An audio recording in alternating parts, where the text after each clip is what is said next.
Yes, my friends, the Detroit Lions just made another important move that shows they're not just building for now, but also laying the groundwork for the future. And that starts in the trenches. Dude, seriously, I trust Brad Holmes with my eyes closed. He's very smart and strategic. I know the Detroit Lions are in good hands, and I really believe we'll make it to the Super Bowl. Some moves are happening, and I need to give you some information that came straight from behind the scenes. Before you continue, make sure you've already hit the like button if you've been a Detroit Lions fan for over 12 years. There are people here who have been fans for over 35 years. It's great to see you here. If possible, write something like, "I'll be a Lions until I die." Go Lions. Now let's get to the point. The team re-signed veteran offensive lineman Kayode Awosika, a guy who may not be a household name but has quietly become a valuable piece of Detroit's offensive line puzzle. It's not the flashy, splashy move that gets the national media buzzing, but it's exactly the kind of signing that big teams make. Smart, strategic, and perfectly timed. Awosika's journey to becoming a reliable depth piece began in Philadelphia, but it was Detroit that saw enough potential to sign him to the active roster in 2022. That year, he played in 10 games. Then came 2023, where he excelled in a big way, appearing in 18 games and, most notably, filling in for Jonah Jackson during the NFC Championship game. He held his own in that high-stakes environment,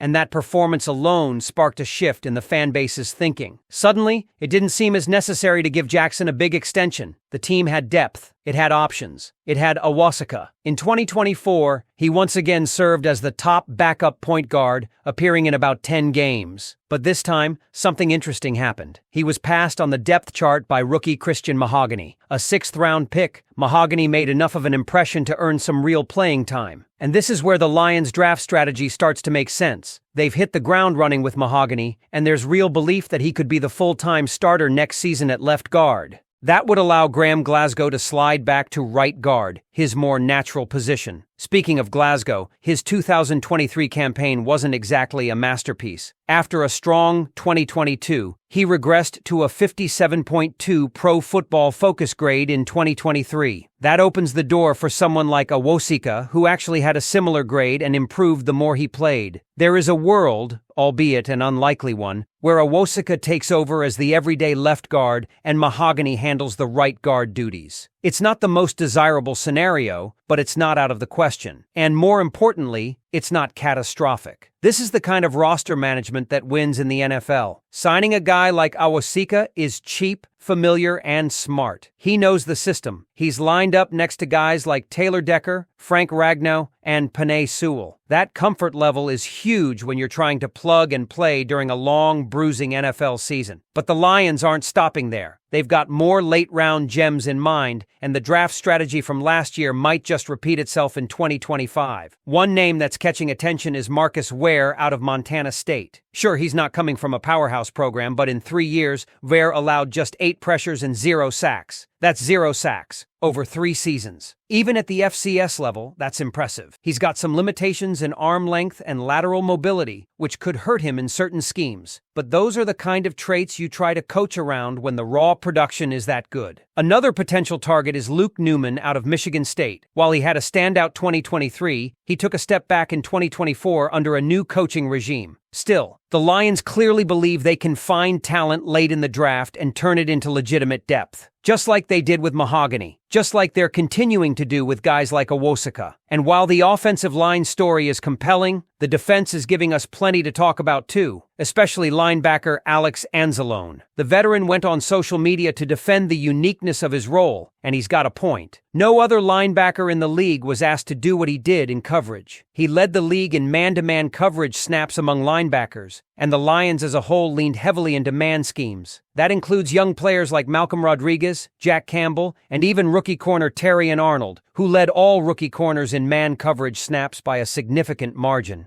This defensive identity, aggressive, man-heavy and predictable, might have reached its limits. And with new defensive coordinator Terrell Williams stepping in, there's hope for more flexibility. Mixing coverages, disguising looks, and rotating fronts are all on the table now. Because let's be real, when you're in the playoffs, facing a quarterback like Jaden Daniels on a heater, you can't just stick to one look and expect it to work. You've got to keep him guessing. you've got to throw curveballs. So, when you look at everything the Lions are doing, resigning undervalued veterans, developing late-round rookies, and preparing for schematic shifts, it's clear this isn't a team content with just getting close. They're building something sustainable, something flexible, and something that can compete deep into January. Now I want to hear from you. What do you think about the Lions bringing back Kyoda Awosika? Do you see Christian Mahogany stepping into a starting role? And what about those late-round draft prospects? Do you believe in finding gems in the 6th and 7th rounds? Let me know what you're thinking. Drop your takes in the comments, and don't forget to subscribe for more breakdowns like this. And while we're on the subject of building smartly through the draft and strategic signings, this entire approach points to a bigger picture that Brad Holmes and Dan Campbell are drawing up. This is not about overpaying for temporary fixes. This is about constructing a roster that's tough, deep, and ready to withstand a long season, and be just as dangerous in January as it is in September. The re-signing of Kyoda Awosika is a classic example of how depth and familiarity with the system can be just as valuable as raw talent. Let's not overlook what this move says about how the Lions view their offensive line group going forward. Christian Mahogany's quick rise and the team's apparent willingness to move on from high-cost veterans like Jonah Jackson and Kevin Zeitler say a lot about their trust in young, affordable talent. With Mahogany poised to become a starter in